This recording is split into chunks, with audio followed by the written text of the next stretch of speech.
അപ്പോൾ ഇന്ന് നമ്മൾ പരിചയപ്പെടാൻ പോകുന്നത് ഒരു സ്പെഷ്യൽ ഈച്ചയാണ്, ഫ്ലഷ് ഫ്ലൈ.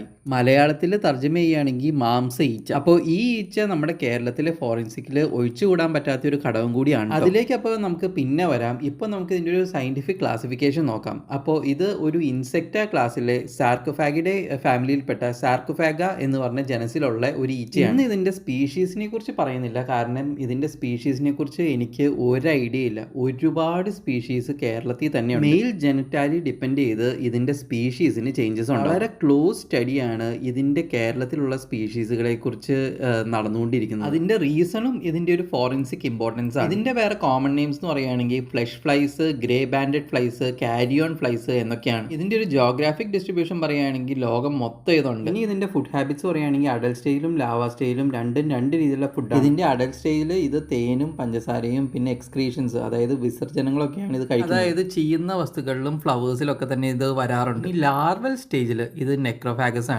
അതായത് ഇത് ശവന്തീനികളാണ്. അതായത് ശവങ്ങളും ചത്ത് കിടക്കുന്നതും പുറുവില മാംസവും പിന്നെ ഓർഗാനിക് വേസ്റ്റ് ഒക്കെയാണ് ഇതിൻ്റെ ഒരു ഫുഡ്. നമ്മുടെ ചുറ്റുവട്ടത്തുള്ള കാര്യം തന്നെ എടുത്തു കഴിഞ്ഞിട്ടുണ്ടെങ്കിൽ പെറ്റ്സിൽ, മെയിനായിട്ടും പട്ടികളിൽ അതിൻ്റെ കാലുകളിൽ ഉണ്ടാകുന്ന ഇൻഫെസ്റ്റേഷൻ, അതായത് പുഴുവയ്ക്കൽ. അതിൻ്റെ റീസൺ ഇത് എവിടെയെങ്കിലുമൊക്കെ നടക്കുമ്പോൾ ഇതിൻ്റെ കാലൊക്കെ തട്ടി എവിടെയെങ്കിലും മുറിയുകയാണെങ്കിൽ ആ മുറിവിൽ ഈ ഈച്ച വന്ന് ലാവാസിനെ ഡെപ്പോസിറ്റ് ചെയ്യും. അത് കഴിഞ്ഞാൽ ആ ലാവാസ് ആ മുറിവിലെ മാംസം കഴിച്ച് അതിൻ്റെ ഉള്ളിലേക്ക് പോയിക്കൊണ്ട് ഇങ്ങനെയുള്ള മുറിവുകൾ കാണുകയാണെങ്കിൽ എത്രയും വേഗം വെറ്റിനറി ഡോക്ടറെ വിളിക്കുക, മുറിവ് ക്ലീൻ ചെയ്യുക, അതിൻ്റെ അകത്തുള്ള വേംസിനെ മൊത്തം ക്ലീൻ ചെയ്തതിന് ശേഷം ആൻറ്റിബയോട്ടിക്സ് ഇഞ്ചക്ഷൻ ആവശ്യമെങ്കിൽ കൊടുക്കുക. ഇതിൻ്റെ ഒരു ലൈഫ് സൈക്കിൾ പറയുകയാണെങ്കിൽ ഇത് ഫസ്റ്റ് ഓഫ് ഓൾ പറയേണ്ടത് ലാർവി പാരസ് ആണ്. അതായത് ഇത് മുട്ടകൾ ഇടില്ല, ഇത് ഡയറക്റ്റ്ലി ലാവാസിനെ കൊണ്ടുപോയിട്ട് ഡെപ്പോസിറ്റ് ചെയ്യുകയാണ് ചെയ്യുന്നത്. ആ കൊണ്ടിടുന്നിടത്തുള്ള ആ മാംസം ആ ലാർവാസ് കഴിച്ച് ഉള്ളിലേക്ക് കയറിക്കൊണ്ടിരിക്കും. പിന്നെ ഇതിൻ്റെ പ്യൂപ്പേജ് സ്റ്റേജ് ആണ്. അത് ഡ്രൈ സോയിലിലും പിന്നെ സോയിൽ ക്രാക്സിലൊക്കെയാണ്. ഈ പ്യൂപ്പേജ് സ്റ്റേജ് ഒരു 5 തൊട്ട് 10 ദിവസം വരെ ഉണ്ടാവും. അതിനുശേഷം ഇത് അഡൽട്ടായിട്ട് ഇമേജ് ചെയ്യും. ടോട്ടൽ ലൈഫ് സൈക്കിൾ സ്പാൻ എന്ന് പറയുന്നത് ഒരു 2 to 3 ആഴ്ച വരെ ഉണ്ടാവും. ഇതിനൊരു പ്രെഡേറ്റർ ആയിട്ട് ക്ലാസിഫൈ ചെയ്യാൻ പറ്റത്തില്ല, പക്ഷേ ഇതിൻ്റെ ലാവാസിനെ കൊണ്ടുപോയിടുന്നത് ജീവനോട് കൂടിയുള്ള ഒരു ജന്തുവിൻ്റെ ഉള്ളിലാണ് എങ്കിൽ, മുറിവിലാണ് എങ്കിൽ ഇൻഫെസ്റ്റേറ്റഡ് ആയിട്ട് ആ ജീവി ചത്തുവാനുള്ള ഒരു സാധ്യതയുണ്ട്. ഇനി ഇതിൻ്റെ ഒരു എസ്കേപ്പ് സ്ട്രാറ്റജി, അതായത് ഈ ഈച്ചകളുടെ അഡൽട്സ് ഈച്ചകളുടെ ഒരു എസ്കേപ്പ് സ്ട്രാറ്റജി എന്ന് പറഞ്ഞു കഴിഞ്ഞിട്ടുണ്ടെങ്കിൽ റാപ്പിഡ് ഫ്ലൈറ്റും ഇറാറ്റിക് മൂവ്മെൻറ്റ്സും ആണ്. ഭയങ്കര സ്പീഡാണ്,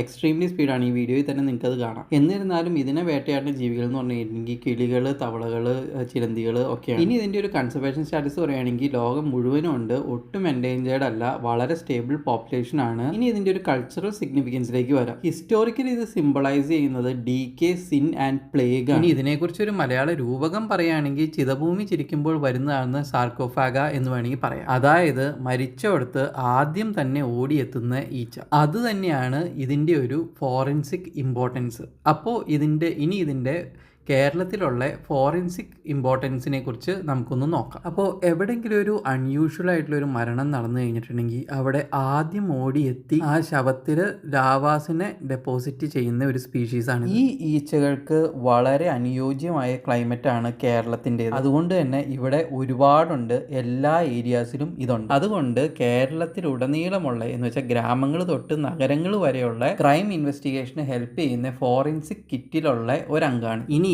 ഇത് എങ്ങനെയാണ് ഹെൽപ്പ് ചെയ്യുന്നത് എന്ന് വെച്ച് കഴിഞ്ഞിട്ടുണ്ടെങ്കിൽ PMI കാൽക്കുലേറ്റ് ചെയ്യാനായിട്ടാണ്. PMI എന്ന് പറഞ്ഞാൽ പോസ്റ്റ് മോർട്ടം ഇന്റർവൽ. അതായത് ഈ ഡെഡ് ബോഡി കണ്ടെത്തുന്നത് ഡിലേ ആയിട്ടാണ് എങ്കിൽ എത്ര നാൾ മുന്നെയാണ് ആള് മരിച്ചതെന്ന് ഡിറ്റർമൈൻ ചെയ്യാനായിട്ട് ഈ ഈച്ച ഹെൽപ്പ് ചെയ്യും. അത് ഇതിന്റെ ലാർവാസിന്റെ ഒരു ഗ്രോത്ത് വെച്ചിട്ടാണ്. അപ്പോൾ അതിലൊരു ചെറിയ പ്രശ്നം കൂടിയുണ്ട്. ഇതിന് ഒരുപാട് സ്പീഷീസ് ഉണ്ട്. ആ സ്പീഷീസിന്റെ എല്ലാം തന്നെ ലാർവാസിന്റെ ക്യാരക്ടറിസ്റ്റിക്സിന് ഒരുപാട് വ്യത്യാസങ്ങളും ഉണ്ട്. അതായത് കറക്റ്റ് ആയിട്ടുള്ള സ്പീഷീസിനെ ഡിറ്റക്ട് ചെയ്തില്ല എങ്കിൽ കറക്റ്റ് ആയിട്ടുള്ള മരണസമയം കിട്ടത്തില്ല. അതുകൊണ്ട് തന്നെ ഇതിന് ഒരുപാട് രീതിയിൽ ക്ലാസിഫൈ ചെയ്തിട്ടുണ്ട്. അപ്പോൾ ഒരുപാട് സ്പീഷീസ് ഓൾറെഡി ഇപ്പോൾ ഉണ്ട്, ഇനിയും ആഡ് ആയിക്കൊണ്ടിരിക്കുകയാണ്. ബേസിക്കലി ഈ സ്പീഷീസിന്റെ ക്ലാസിഫിക്കേഷൻ നടത്തുന്നത് വിങ് ജിയോമെട്രി, അതായത് ചിറകിന്റെ ഒരു ജിയോമെട്രിയും ജെനിറ്റാലിയ അനാലിസിസ് ഒക്കെ വെച്ചിട്ടാണ്. അതായത് വെറുതെ ഇതിനെ കണ്ടിട്ട് ഇങ്ങനെ ഒരു സ്പീഷീസ് ആയിരിക്കാം എന്ന് പോലും പറയാൻ പറ്റുന്ന ഒരു ജനസല്ല. ഇതിന്റെ റിയൽ സ്പീഷീസിനെ തിരിച്ചറിയണമെങ്കിൽ അതിന് മാത്രം അഡ്വാൻസ്ഡ് ടൂൾസ് വേണം. ഇനി അടുത്തതായിട്ട് എന്തുകൊണ്ടാണ് എന്തുകൊണ്ടാണ് ഇങ്ങനെയൊരു മെത്തേഡ്, എന്തുകൊണ്ടാണ് കേരളത്തിൽ മാത്രം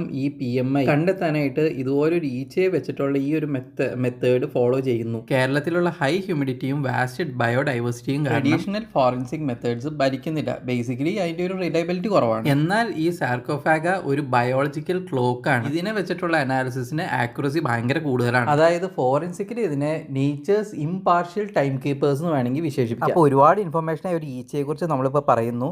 അപ്പോൾ എല്ലാവർക്കും ഈ ഇൻഫർമേഷൻ വീഡിയോ ഇഷ്ടപ്പെട്ടെങ്കിൽ ലൈക്ക് ചെയ്യുക, ഷെയർ ചെയ്യുക, സബ്സ്ക്രൈബ് ചെയ്യുക, കമൻറ്റ് ചെയ്യുക.